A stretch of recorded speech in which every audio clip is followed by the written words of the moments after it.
مگر شکوے شکایات الامان والافیز، گھر میں موت میت کو نقصان ہو جائے، ہماری عورتیں ہمارے گھر کے افراد وہ واویلا کرتے ہیں. معاذ اللہ، بعض اوقات تو کفریہ کلمات زبان پر ہوتے ہیں. معاذ اللہ ثم معاذ اللہ، کہتے کہ اللہ کو ہمارا ہی گھر ملا تھا، اتنے چھوٹے بچے کا کیا قصور تھا. استغفر اللہ. یہ تمہارے جملے، ایک تو گھر میں مصیبت پہلے ہی آئی ہوئی ہے اور تم اللہ پر اعتراض کر کے معاذ اللہ اللہ کو ظالم کہہ کے اپنا ایمان بھی ضائع کر بیٹھے. یہ تو اس سے بڑی مصیبت ہو گئی نا. تو نہ کریں ایسا. سیکھو. آج میں نے آپ کے سامنے حضرت ایوب علیہ السلام کی سیرت اور قرآنی واقعہ بیان کیا کہ سب کچھ چلا گیا مگر وہ اللہ کی رضا پر راضی تھے. رب نے انہیں صبر کرنے والا بندہ بھی فرمایا اور ساری نعمتیں پہلے سے زیادہ عطا فرما دی. ہاں بالکل نوازا جائے گا. صبر کا دامن اگر نہ چھوڑیں. سنو ہمارے اسلاف کیسے صبر کرتے تھے. حضرت سیدنا فتح موصلی رحمت اللہ تعالی علیہ کی زوجہ محترمہ رضی اللہ تعالی عنہا کا پاؤں پھسل گیا اور ان کا ناخن ٹوٹ گیا. وہ مسکرانے لگی. اللہ اکبر. کبھی کبھی ہمارا بھی ناخن ٹوٹا ہوگا، بہت تکلیف ہوتی ہے. ناخن ٹوٹے تو جان نکل جاتی ہے مگر آپ مسکرانے لگی. کسی نے پوچھا کہ آپ کو ناخن ٹوٹنے کا درد نہیں ہوا، آپ مسکرا رہی ہیں؟ تو فرماتی ہیں کہ اس درد پر جو ثواب ملے گا نا، مجھے درد پر صبر کروں گی اور جو مجھے اس پر ثواب ملے گا تو اس ثواب کے تصور نے میرے درد کی تلخی کو دور کر دیا. ہائے ہائے ہائے، یہ ہے اللہ والے. ہاں صبر کرنا کوئی ان سے سیکھے. میرے پیارے اسلامی بھائیوں، احادیث میں روایتوں میں یہ مضمون ملتا ہے کہ اللہ کریم کی بارگاہ میں بندے کا کوئی درجہ رکھا ہوتا ہے. یعنی اللہ کی رضا یہ کہ بندہ اس سٹیج تک پہنچ جائے، اس درجے تک پہنچے، مگر وہ نماز کے ذریعے، روزوں کے ذریعے، عبادتوں کے ذریعے اس درجے تک نہیں پہنچتا. پھر اللہ اس پر آزمائش بھیجتا ہے کہ میرا بندہ صبر کر لے تاکہ صبر کر کے اس درجے کو حاصل کر لے. ہائے ہائے، یعنی مجھ پر کوئی آزمائش آئی تھی میرے درجے بڑھانے، مگر ہائے میری بے صبری کہ میں نے وہ درجہ پانے کا موقع ضائع کر دیا، میں نے وہ ثواب پانے کا موقع ضائع کر دیا. خدا را یاد رکھنا، اگر کسی آزمائش سے گزر رہے ہو تب بھی، اور اگر آئندہ کوئی آزمائش آئے، صبر کا دامن نہ چھوڑنا. یہ تصور کر لینا کہ یہ میرے گناہ معاف کرنے کا ذریعہ بن رہا ہے، یہ میرے درجے بڑھانے کا ذریعہ بن رہا ہے. اور سنو، جب مصیبت آئے تو پڑھنا کیا ہے. رسول اللہ صلی اللہ تعالی علیہ وآلہ وسلم نے فرمایا جو مصیبت کے وقت انا للہ و انا الیہ راجعون کہتا ہے تو اللہ عز و جل اس کی پریشانی دور فرما دیتا ہے اور اس کے کام کا انجام اچھا فرماتا ہے اور اسے ایسا بدل عطا فرماتا ہے جس پر وہ راضی ہو جاتا ہے. تو یہ پڑھ لیں، لیکن شکوہ نہ کریں. دنیا والوں کو بتانے کی حاجت نہیں. اچھا، وہ جو میں بات کر رہا تھا کہ تکلیف سب کو بتانی ہے اور راحت کے بارے میں کسی کو کوئی شکر کرتا ہوا نظر نہیں آتا. ایک بار ایک شخص کے سر پر جو ہے نا وہ تکلیف ہوئی نا، سر میں درد ہو گیا. اس نے پٹی باندھی اور گھومنے لگا. اس زمانے میں حضرت رابعہ بصریہ رضی اللہ رحمت اللہ تعالی علیہا، اللہ کی بہت بڑی ولیاں ہیں. آپ نے اس کو دیکھا کہ کیوں پٹی باندھی ہے؟ وہ کہتا سر میں درد تھا اس لیے پٹی باندھی ہے. بات تھوڑی سی باریک ہے، سمجھدار لوگ سمجھیں گے. اس لیے پٹی باندھی ہے کہ سر میں درد تھا. اللہ اکبر. اس اللہ والی نے پتہ کیا کہا؟ آپ کہتی ہیں کبھی صحت کی پٹی بھی باندھی ہے؟ یہ جملہ ہے بڑا سمجھنے والا ہے. یعنی اللہ نے اتنے دنوں تک صحت میں رکھا تو کسی کو نہیں بتایا، اور تھوڑے دنوں کی تکلیف آئی تو پٹی باندھ کے سب کو بتانے چلا ہے کہ رب نے بیمار کیا ہے. ہاں، ہمیں اللہ کریم کی طرف سے آزمائش ہمیشہ تھوڑی آتی ہے. اگر اپنی زندگی کا ہم پورا عرصہ کیلکولیٹ کریں نا کہ بھئی 40 سال کا کوئی بندہ ہو گیا ہے تو کتنے دن ہوئے 40 سال میں؟ ٹھیک ہے، ایک بار کبھی بیٹھ کے اکیلے میں حساب کرنا، اتنے ہزار دن میں نے دنیا میں گزارے، کتنے دن بیمار رہا؟ تو شاید چند دن، 100 دن، 50 دن، 200 دن بنیں گے. کئی ہزار دنوں میں سے اگر چند دن اللہ نے مجھ پر آزمائش ڈالی تو ہزاروں دن راحت بھی تو ڈالی نا، صحت بھی تو عطا فرمایا. اتنے دن جس رب نے چھاؤں میں کھڑا کیا، اگر تھوڑی دیر کے لیے دھوپ آئی ہے تو مجھے شکوہ نہیں کرنے چاہیے. یاد رکھنا، ہر رات کے بعد صبح ہے، ہر دھوپ کے بعد چھاؤں ہے. اگر تم انتظار کرو گے تو رب ایسی رحمت تم پر نازل کرے گا، اپنے غیب کے خزانوں سے عطا فرمائے گا. قرآن میں رب نے وعدہ کیا ہے وَمَن يَتَوَكَّلْ عَلَى اللَّهِ فَهُوَ حَسْبُهُ، جو اللہ پر بھروسہ کرے اللہ اس کے لیے کافی ہے. مگر ہمارا پرابلم یہ ہے کہ جب مشکل آتی ہے ہم یہ ساری باتیں بھول کر بس شکوہ شکایات اور پریشانی میں چلے جاتے ہیں. ارے آپ اس مصیبت کو اللہ کی طرف سے نعمت سمجھ لو, اللہ کی طرف سے یہ سمجھ لو کہ میرے گناہ معاف کروانے, میرے درجات بلند کرنے کے لیے آیا ہے. اچھا اب ایک اور بات, بعض اوقات شیطان ہے نا, وہ کسی کے دماغ میں وسوسہ ڈالتا ہے کہ یار جب میں نمازیں نہیں پڑھتا تھا نا تب تو اتنا پریشان نہیں رہتا تھا, جب سے نمازیں شروع کی, دعوت اسلامی کے اجتماع میں آنے لگا, مدنی قافلوں میں سفر شروع کر دیا, اب تو میں نے کچھ ذمہ داری بھی لینا شروع کر دی ہے. ارے میں نے جب سے امامہ پہنا ہے, یہ داڑھی رکھ لی ہے, میری کوئی اسلامی بہن سن رہی ہے کہ میں بے پردہ گھومتی تھی تو کوئی اتنا ٹینشن نہیں تھا, اب میں نے جناب پردہ کرنا شروع کیا ہے, قرآن پڑھنا شروع کیا ہے تو ٹینشنیں شروع ہو گئی ہیں. اب شیطان بعض لوگوں کے ذہنوں میں یہ وسوسہ ڈالتا ہے کہ میں تو دین کے قریب ہو رہا ہوں, اللہ کے قریب ہو رہا ہوں, اور مجھ پر آزمائشیں کیوں آ رہی ہیں. سنو سبحان اللہ, اللہ کے حبیب علیہ الصلوۃ والسلام کی کیا شان ہے. اعلیٰ حضرت ایسے ہی نہیں کہتے کہ میں نثار تیرے کلام پر ملی یوں تو کس کو زبان نہیں, وہ سخن ہے جس میں سخن نہ ہو, وہ بیان ہے جس کا بیان نہیں. میرے آقا نے کم و بیش 1450 سال پہلے یہ مسئلہ سالو کر دیا. حضرت سیدنا سعد بن ابو وقاص رضی اللہ تعالیٰ عنہ فرماتے ہیں کہ میں نے عرض کی یا رسول اللہ صلی اللہ تعالیٰ علیہ وسلم, سب سے زیادہ مصیبتیں کن لوگوں پر ہیں؟ گلی مقاتی نا, پنجابی میں کہتے ہیں نا گالی بات ہی ختم کر دی. حضور یہ بتائیں سب سے زیادہ مصیبتیں کن لوگوں پر آئیں؟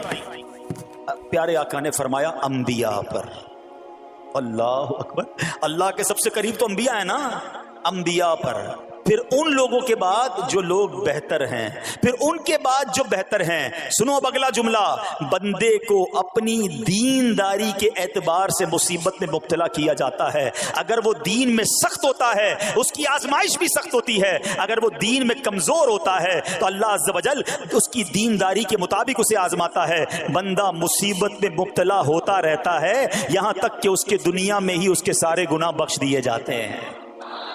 گویا اللہ کی یہ رحمت ہے کہ بندہ بڑا نیک ہو رہا ہے, رب چاہتا ہے کہ اس بندے پر آزمائش بھیجوں, میرا نیک بندہ صبر کرے, اس کے گناہ معاف ہو جائیں اور میرے پاس آئے تو اس کو جنت میں داخل کر دوں. اللہ اکبر. اے پیارے اسلامی بھائیو یاد رکھنا, اب جو میں نے ایک سوال قائم کیا تھا نا کہ یار میں تو دین کے قریب, میں تو اللہ کے قریب ہونے کی کوشش کر رہا ہوں اور ایک کے بعد ایک آزمائش آ رہی ہے, یہ کیا ہے؟ اب ایک اور حدیث سن لو. سبحان اللہ, حضرت سیدنا انس رضی اللہ تعالیٰ عنہ سے روایت ہے, سرکار والا تبار, ہم بے قصوں کے مددگار, شفیع روز شمار, دو عالم کے مالک و مختار صلی اللہ تعالی علیہ وآلہ وسلم نے فرمایا, جب اللہ عز و جل کسی بندے سے محبت فرماتا ہے, سننا ذرا غور سے, اللہ عز و جل جب اپنے کسی بندے سے محبت فرماتا ہے یا اسے اپنا دوست بنانے کا ارادہ فرماتا ہے تو اس پر آزمائشوں کی بارش فرما دیتا ہے. اب سوال ہے نا کہ میں اللہ دوست بھی بنا رہا ہے, اللہ کریم اس پر محبت بھی فرما رہا ہے اور آزمائشیں بھی بھیج رہا ہے. دوست پر آزمائشیں کون بھیجتا ہے؟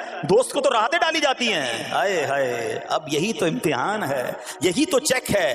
سنو, نبی پاک فرماتے ہیں جب اللہ اس پر آزمائش بھیجتا ہے نا, وہ بندہ اپنے رب کو پکارتا ہے, اے میرے رب عز و جل, تو اللہ فرماتا ہے میرے بندے تو جو کچھ مجھ سے مانگے گا میں تجھے عطا فرماؤں گا, تو جلد ہی تجھے دے دوں گا اور اسے تیری آخرت کے لیے ذخیرہ کر دوں گا. سبحان اللہ. یعنی اللہ والوں کو آزمایا جاتا ہے, ان کے درجات بلند کیے جاتے ہیں, ان کے گناہ معاف کیے جاتے ہیں. تو اے میرے پیارے اسلامی بھائیوں, کبھی بھی یہ ذہن میں خیال مت لانا کہ یار میں دین میں قریب آ رہا ہوں, میری آزمائشیں بڑھ رہی ہیں. سمجھ لو امتحان شروع ہو گیا ہے, ٹیسٹ شروع ہو گیا ہے. اب اس ٹیسٹ میں مجھے کامیاب ہونا ہے اور اللہ کے مزید قریب جانا ہے. زندگی میں جو گناہ ہو گئے ہیں یہ میرے گناہوں کا انشاءاللہ کفارہ بن جائے گا, میرے درجات کی بلندی کا سبب بن جائے گا. اللہ سے عرض کرنا, اے مولا میں تیری رضا پر راضی, میں تیرے فیصلوں پر راضی, اب تک جو دیا تھا تو نے دیا تھا, یہ سب کچھ تیرا ہے. اے رب جب تو واپس لے گا میں اس پر راضی. جب یہ ثابت قدمی نصیب ہو گئی پھر دیکھو غیب کے خزانوں سے کیسا آپ کے دل پر سکینہ اترے گا, پھر کیسا آپ پر رحمتوں کا نزول ہوگا.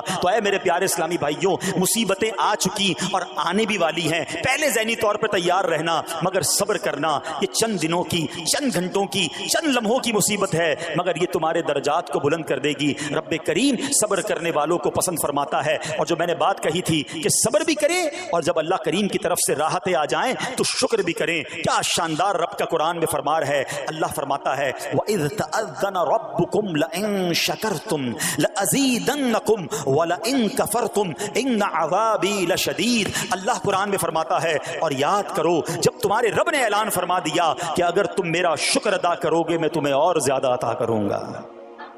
ہاں شکر کرو رب اور دے گا، مگر اگلا حصہ سمجھنے والا ہے، اور اگر تم نا شکری کرو گے تو میرا عذاب سخت ہے۔ اللہ نے اپنے عذاب سے بھی ڈرایا ہے اور شکر کرنے کا درس بھی دیا ہے۔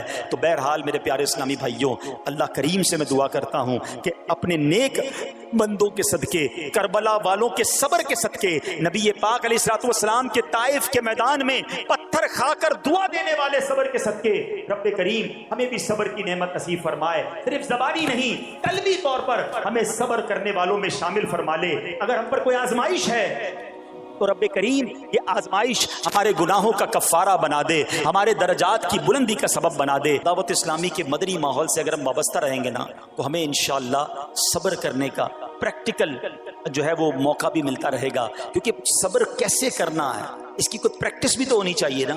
تو مدنی قافلے جب ہم اس پہ جاتے ہیں نا تو آرام اپنے گھر جیسا نہیں ملتا، کھانا اپنے گھر جیسا نہیں ملتا، بعض اوقات سفر میں تکلیف ہوتی ہے، تو یہ پریکٹیکلی آپ کو صبر کرنے کا موقع ملتا ہے۔ تو اگر آپ واقعی صابرین میں شامل ہونا چاہتے ہیں تو مدنی قافلوں میں سفر اپنا معمول بنائیں۔ اللہ کریم ہم سب کو مدنی قافلوں میں سفر کی توفیق عطا فرمائے۔